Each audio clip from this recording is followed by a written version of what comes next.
বৃষ্টিপাত না হওয়ায় ময়মনসিংহের হালুয়াঘাট ধোবাউড়া উপজেলার বন্যা পরিস্থিতির কিছুটা উন্নতি হয়েছে। এখনো দুই উপজেলার নিম্নাঞ্চলের পানিবন্দী প্রায় ৩০,০০০ পরিবার। নষ্ট হয়েছে হাজার হাজার একর ধানক্ষেত। বিস্তারিত জানাতে ময়মনসিংহের হালুয়াঘাট থেকে সরাসরি যুক্ত হচ্ছেন সহকর্মী আসাদুজ্জামান সুমন। আসাদ, এই যে যারা আটক আছেন এখনো বন্যার পানিতে, তাদের পরিস্থিতি জানাবেন এই মুহূর্তে কি অবস্থা, বা তাদের সেখান থেকে কোনো আশ্রয় কেন্দ্রে আনার ব্যবস্থা করা হয়েছে কিনা, এবং সেখানকার বন্যা পরিস্থিতির সার্বিক খবরাখবর জানাবেন। আসলে যে গতকাল রাতে বৃষ্টি হয়নি, কিন্তু তারপরেও উজানের যে অংশটি রয়েছে সেখানে কিন্তু পানি কমেছে, কিন্তু নিম্নাঞ্চল যেগুলো রয়েছে সেখানে কিন্তু পানির পরিমাণ কিছুটা বেড়েছে বলে এখানকার স্থানীয় যারা রয়েছে তারা আমাদেরকে জানিয়েছে।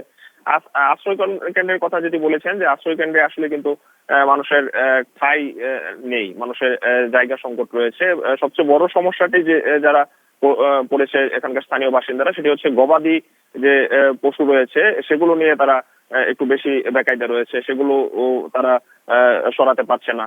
আর বেশিরভাগ মানুষের ঘরে পানি ওঠার কারণে কিন্তু তারা তাদের ঘরে রান্না বান্না নেই বললেই চলে। শিয়া বাটার ও ভিটামিন ই সমৃদ্ধ lily glam beauty soap. Lily, always beautiful.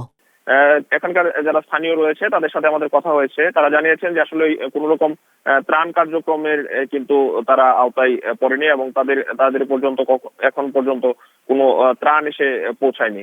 সব মিলিয়ে রাস্তাঘাট ভেঙে গেছে, এবং যে ফসলি জমি রয়েছে হাজার হাজার একর ধানি জমি, সেগুলো কিন্তু ডুবে গেছে। মাছের যে ঘেরগুলো রয়েছে সেগুলো কিন্তু ভেসে গেছে। একজন মৎস্য খামারির সাথে আমাদের কথা হয়েছে, তিনি আমাদেরকে জানিয়েছেন যে তার কয়েক কোটি টাকার মাছ ছিল, সেগুলো সবগুলো কিন্তু পানি ভাসিয়ে নিয়ে চলে গেছে। তো সব মিলিয়ে অর্থনৈতিক একটা বিপর্যয় এই অঞ্চলের মানুষের মাঝে পড়তে পারে বলে তারা আশঙ্কা করছে। আর যে উজানের পানি নেমে গেলে রাস্তাঘাটের ক্ষয়ক্ষতি এবং যে মানুষের ঘরবাড়ির যে ক্ষয়ক্ষতি রয়েছে সেটিও কিন্তু ভয়াবহ আকার ধারণ করবে বলে তারা ধারণা করছে। তো এই ছিল ময়মনসিংহ থেকে আমার কাছে বন্যা পরিস্থিতির সর্বশেষ।